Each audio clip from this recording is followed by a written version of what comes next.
Good morning students. जैसा कि आप सबको पता है कि हम टीचिंग मेथड्स कर रहे हैं। टीचिंग मेथड्स का एक क्वेश्चन पूरा बनता है। मैं इसको डिटेल में करा रही हूँ क्योंकि आपके पास जो पेडागोजी के सब्जेक्ट्स हैं वहाँ पर भी आपको टीचिंग मेथड्स मिलेंगे, तो आप यहाँ से लेकर वहाँ पर भी आप इनको यूज़ कर सकते हो, ठीक है। और वैसे भी बीइंग अ टीचर आप लोगों को पता होना चाहिए कि कौन कौन से टीचिंग मेथड्स हैं। तो इसीलिए तो इस टॉपिक को थोड़ा सा लंबा इसीलिए ही किया जा रहा है क्योंकि ये टॉपिक आपके लिए बहुत बेनिफिशियल है। इससे पहले हम 3 या 4 मेथड्स कर चुके हैं। आज हम शायद 5th मेथड है हमारा डिस्कशन मेथड। डिस्कशन होता क्या है, आप सबको पता है कि जब हमने अपने आइडियाज़ को, अपने थॉट्स को, अपने व्यूज़ को एक्सचेंज करना है। Whenever we exchange our ideas in a group, जब भी हम उसको एक्सचेंज करेंगे तब हम उसको क्या नाम देंगे, डिस्कशन का हमने उसको तब नाम देना है, ठीक है। तो अब यहाँ पर है कि डिस्कशन को और क्या कह सकते हैं। डिस्कशन को हम ग्रुप थिंकिंग भी कह सकते हैं कि सब लोग ग्रुप में बैठे हैं, सोच रहे हैं कुछ, कोई आंसर दे रहा है, कोई अपने व्यूज़ दे रहा है, तो वो सारा काम कलेक्टिवली हो रहा है। सिंगल बंदा नहीं टास्क परफॉर्म कर रहा, वहाँ पर जो टास्क परफॉर्म हो रहा है वो ग्रुप में हो रहा है, तो इसको हम क्या बोलते हैं, ग्रुप थिंकिंग, ठीक है। नेक्स्ट इसका नाम है कलेक्टिव डिसीजंस। कि अब डिस्कशन के अंदर क्या होगा कि कोई एक लीडर तो होगा लेकिन उसका डिसीजन अकेले का नहीं होगा, कि जिस साइड से मेजॉरिटी आएगी वो डिसीजन वहीं पर फाइनल हो जाएगा कि मेजॉरिटी ऑफ पीपल किस डिसीजन की साइड है, तो वो डिसीजन वहाँ पर लिया जाएगा। इसीलिए इसको हम क्या बोलते हैं, कलेक्टिव डिसीजन, ठीक है। The word discussion means exchange of ideas, कि हमने एक्सचेंज ऑफ आइडियाज़ करने हैं, ओपिनियन है, नॉलेज है on an important topic. Content हम कैसे भूल सकते हैं कि डिस्कशन किस टॉपिक पर होगा, तो वो हमारा क्या होगा, कंटेंट होगा, कि किस कंटेंट पे हम अपनी नॉलेज एक्सचेंज कर रहे हैं, अपने आइडियाज़ एक्सचेंज कर रहे हैं, तो एक कंटेंट का होना भी बहुत ज़रूरी है। This method include both the teacher and taught in this process. तो यहाँ पर लेक्चर मेथड की जो वहाँ पर लेक्चर मेथड में टीचर का रोल एक्टिव था और बच्चों का रोल पैसिव था, यहाँ पर ऐसा नहीं है। यहाँ पर both the parties are involve in same way, कि जितना ही रोल टीचर का है उतना ही रोल उसके स्टूडेंट का रहेगा, क्योंकि डिस्कशन चल रही है। Discussion is one of the most important method because 2 heads are better than 1। यहाँ पर 2 heads आर बेटर देन 1 का मतलब क्या है कि किसी एक प्रॉब्लम को सॉल्व करने के लिए जितने ज़्यादा नंबर ऑफ हेड्स, मतलब कि नंबर ऑफ माइंड्स होंगे, वो प्रॉब्लम उतनी जल्दी ही सॉल्व हो पाएगी, वहाँ पर सॉल्यूशंस जो हैं वो ज़्यादा निकल कर आएंगे। इसीलिए हम कहते हैं कि अगर कोई प्रॉब्लम आती है तो अकेले मत सहन करो, कि उसको आप डिस्कस कर लो, ठीक है। डिस्कस करने से क्या होगा कि हमें नंबर ऑफ़ सॉल्यूशंस जो हैं वो अवेलेबल हो जाएंगे कम टाइम के अंदर। कई बार हो सकता है कि जो प्रॉब्लम आज हमें फेस हो रही हो, सामने वाले को कई दिन पहले फेस हो चुकी हो, तो उसके पास उसका कुछ ना कुछ हल होगा। तो अगर हम अपनी जो क्लास की प्रॉब्लम्स हैं, मैथ्स के सम्स हैं, कोई लर्निंग की प्रॉब्लम्स हैं, तो अगर हम अपने सीनियर से या टीचर से या अपनी फैमिली मेम्बर से शेयर करते हैं, तो वहाँ पर जो सॉल्यूशन है वो हमें इजीली और ऐसा होता है कि जो हमारी प्रॉब्लम को सॉल्व करने वाला होगा, ठीक है। तो सिंपल सा मेथड है डिस्कशन।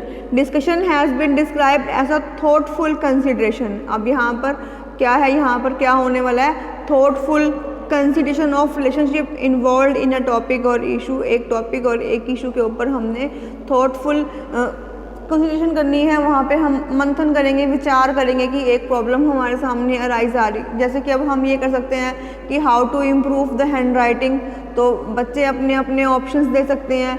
हाउ टू डोरी सिस्टम है, how to end that system, कैसे हम उसको एंड कर सकते हैं। तो कुछ सोशल इश्यूज हो सकते हैं, कुछ हमारे पास स्कूल की प्रॉब्लम हो सकती हैं, क्लीननेस पे हो सकता है कि एनवायरनमेंट को हमने कैसे क्लीन करना है, हमने अपने कैंपस को कैसे क्लीन करना है। तो कुछ ऐसे इश्यूज होंगे कि जिसके ऊपर जनरल डिस्कशन करके हम सोल्यूशन जो है फाइंड आउट कर सकते हैं, ठीक है। डेफिनेशंस हैं इसकी। A discussion is not place for one person to treat his ego by dominating the conversation, nor it is a place for one person to sell his reactions। कि अब जो डिस्कशन मेथड है एक किसी भी एक बंदे के लिए वो नहीं है, वहाँ पर उसकी ईगो नहीं चलेगी, वहाँ पर उसकी डोमिनेंट पावर नहीं चलेगी, वहाँ पर उसके अकेले के रिएक्शंस नहीं चलेंगे। जब भी डिस्कशन की बात आएगी, we are talking about a group, कि वहाँ पर किसकी बात होने वाली है, वहाँ पर ग्रुप की बात होगी कि ग्रुप कैसे सोचता है, ग्रुप का क्या डिसीज़न है, नॉट एन इंडिविजुअल। वहाँ पर एक इंडिविजुअल के डिसीजंस को नहीं माना जाएगा, वहाँ पर ग्रुप के डिसीजंस को जो है एक्सेप्ट किया जाएगा। तो बच्चों के लिए कौन कौन से फॉर्म हो सकते हैं डिस्कशन के? फॉर्मल डिस्कशन हो सकती है, क्लासरूम की डिस्कशन हो सकती है, डिबेट है, पैनल है, सेमिनार है, ब्रेनस्टॉर्मिंग है। These are the some form of discussion on which some topic we can discuss। ठीक है, इन अ पैनल में क्या होगा कि ग्रुप ऑफ पर्सन्स को, एक्सपर्टीज को हम यहाँ पर बुला सकते हैं, पैनल क्रिएट कर सकते हैं और वो एक प्रॉब्लम के ऊपर जो है सोल्यूशन फाइंड करने के लिए अपनी प्रोसेसिंग जो है वो कर सकते हैं। सेमिनार्स हैं, सेम ऐसे ही एक्सपर्ट्स आते हैं, अपने थॉट्स, अपने व्यूज़ एक्सप्रेस करते हैं। ब्रेनस्टॉर्मिंग क्या है, आप लोगों ने शायद पहले नहीं सुनी होगी। As a name indications, brain और स्ट्रॉम। ब्रेन क्या है, हमारा माइंड है। स्ट्रॉम क्या है कि जहाँ पर तूफान आएगा, ठीक है, स्टॉर्म्स को बोलते हैं ना। अब माइंड में क्या आ रहा है, सॉल्यूशंस निकल रहे हैं, स्ट्रॉम आएगा कि एक कोई जनरल टॉपिक है, टीचर ने क्लासरूम में प्रॉब्लम बताई और बच्चों को बोला, ग्रुप को बोला कि सॉल्यूशन फाइंड आउट करो, ठीक है। तो वहाँ पर क्या होगा, ऑन द स्पॉट ही बच्चे जो हैं अपने अपने ऑप्शंस जो हैं, अपने अपने सॉल्यूशंस जो हैं वो प्रोवाइड करेंगे। तो आप देखो विद इन 5 और 10 मिनट्स जितने बच्चे ग्रुप में होंगे उतने सॉल्यूशन हमें मिल जाएंगे। यहाँ पर हम सॉल्यूशन सही है या गलत है अभी चेक नहीं करेंगे, सिर्फ हम उनको एक्सेप्ट करेंगे कि क्या उन्होंने आंसर दिया है, ठीक है। रिपीट आंसर नहीं लेंगे, फ्रेश आंसर जो है वो लिया जाएगा। तो ब्रेनस्टॉर्मिंग एक जो है क्रिएटिव प्रोसेस है कि यहाँ पर इनोवेशन है कि नंबर ऑफ सॉल्यूशंस जो हैं वो इजीली हमें मिल जाते हैं, ठीक है। उसके बाद है इसका टाइप क्या है, 2 टाइप से इसको हमने बोला है, स्पॉन्टियस और प्लान्ड। स्पॉन्टियस को हम अनप्लान्ड भी कह सकते हैं। स्पॉन्टियस क्या होगा कि टीचर के सडनली माइंड में कुछ आया कि करंट इश्यूज जो चल रहे हैं, जैसे आजकल अब हम किसानों की बात देख रहे हैं, तो क्लासरूम में टीचर उसके ऊपर डिस्कशन कर सकता है कि क्या ये पॉलिसी सही है या गलत है, या कोई और, चलो जो किसानों का मुद्दा है वो थोड़ा सा कॉम्प्लिकेटेड है, बच्चों को समझ में नहीं आएगा, लेकिन कुछ ऐसे इश्यूज होते हैं, सोशल इशू होते हैं जो जिससे हर बच्चा अवेयर होता है। तो ऐसे इश्यूज जो हैं हम क्लासरूम में डिस्कस कर सकते हैं। Here we are not planned, कि यहाँ पे हमने कोई प्लानिंग नहीं की होती, कोई पैनल नहीं होगा, कोई सेमिनार नहीं होगा, ये हमारे पास फॉर्मल और क्लासरूम डिस्कशन के रूप में आ सकते हैं, ठीक है। आई होप कि समझ में आ रहा होगा। देन है हमारे पास प्लान्ड। प्लान्ड क्या होगा कि जब हम डिस्कशन करेंगे वो प्लान्ड होगी, इसके अंदर पैनल आ सकता है, सेमिनार आ सकते हैं, डिबेट आ सकता है कि प्रॉपर हमने पूरा फुल अरेंजमेंट करा हुआ है, टॉपिक्स हमने बच्चों को पहले से बता रखे हैं, टाइमिंग बता रखी है, कौन से पैनल में मेंबर्स हैं, कौन आपको जज करने वाला है, वो हमने सब कुछ डिस्कस कर रखा है। Everything is planned here, but spontaneous में nothing is planned. Suddenly teacher के माइंड में या किसी एक बच्चे के माइंड में कुछ प्रॉब्लम अराइज हुई है तो उसको हम लोग डिस्कस कर रहे हैं, तो इसको हम क्या बोलते हैं, स्पॉन्टियस डिस्कशन। और यहाँ पर है प्लान्ड, जस्ट अपोजिट है इसके कि जब हमारे पास कि हमने सब कुछ फुल्ली प्लान्ड है, हम एक टॉपिक को, एक इशू को लेकर डिस्कस करने के लिए रेडी हैं। उसके बाद आ रहा है हमारे पास प्रोसीजर स्टेप्स। हर एक मेथड के अंदर हर एक मेथड के अलग मिलेंगे और हर एक मेथड के बहुत इंपॉर्टेंट हैं जो आपको करने हैं। फर्स्ट है प्रिपरेशन। फर्स्ट क्या है, प्रिपरेशन, कि यहाँ पर हमें प्रिपेयर होना है। सबसे पहले हमें अपने टॉपिक के साथ जो है हम प्रिपेयर होंगे, तभी हम अपनी डिस्कशन को आगे कंटिन्यू कर पाएंगे। देन कंडक्ट, यहाँ पर हम अपनी जो डिस्कशन है वो कंडक्ट कर रहे हैं, पैनल सेट कर चुके हैं, बच्चों को हमने टॉपिक दे दिया है, सब कुछ हमने बता दिया है। उसके बाद हम यहाँ पर इवैल्यूएट कर रहे हैं कि किसके डिसीजंस, कौन से डिसीजंस आए हैं, कौन सा हमने फाइनल करना है डिसीजन, क्या हमारी प्रॉब्लम, कौन सा सोल्यूशन जो है वो हमारी प्रॉब्लम को शूट कर रहा है, वो यहाँ पर हम इवैल्यूएट, सब कुछ इवैल्यूएट करेंगे, चाहे हम उसको ऑब्जर्व करके करें, रिटन में करें, कहीं पर भी करें, यहाँ पर जो है हम उसकी इवैल्यूएशन करेंगे डिसीजंस की। देन लास्ट में है हमारे पास रिकॉर्डिंग, जितना कुछ भी हमने किया है, फाइनल आंसर जो हमने 2 या 3 चूज़ किए हैं उसको हम प्रॉपरली वे में रिकॉर्ड करेंगे और डिस्कस करेंगे और फाइनल हम वहाँ तक पहुँचेंगे। तो this is the procedure, very easy procedure. First we have to prepare for the decision, then we conduct the discussion, then we evaluate the answers और then recording the final answer. This is the procedure. Clear है। उसके बाद हमारे पास आ रहा है कि कौन कौन से पार्ट हैं, असेंशियल पार्ट कौन कौन से हैं, कि अभी हम पहले डिस्कस कर रहे थे कि ग्रुप में क्या होना चाहिए। तो 4 जो हैं पार्ट्स हैं असेंशियल है। फर्स्ट ऑफ ऑल क्या है, एक लीडर होना चाहिए। अगर आपको कोई लीड करने वाला नहीं है तो डिस्कशन कभी भी एंडिंग पॉइंट पे नहीं पहुंचेंगे, क्योंकि फाइनल डिसीजन जो मैच्योरिटी को लेकर चलेगा वो लीडर ही लेकर चलेगा। जो लीडर ने डिसाइड कर लिया कि किस पार्टी वाली साइड जाना है वही आंसर होगा, ठीक है। तो लीडर जो इस डिसीजन को लीड करेगा तो leader is must. Then group, अब हम बात कर रहे हैं डिस्कशन की, तो डिस्कशन एक पर्सन नहीं करेगा, सिंगल पर्सन नहीं करेगा, वहाँ पर हमें ग्रुप चाहिए, ठीक है। हमें जितने भी डिस्कशन होगा वो ग्रुप में होगा। तो एक ग्रुप डिपेंड करता है कि कितने नंबर का है, 5 to 10 का है, 10 to 15 का है, वो डिपेंड करता है आपके ऊपर कि प्रॉब्लम के ऊपर क्या इशू है, कि कितने आपको उस सोल्यूशन के लिए कितने मेंबर्स आपको चाहिए।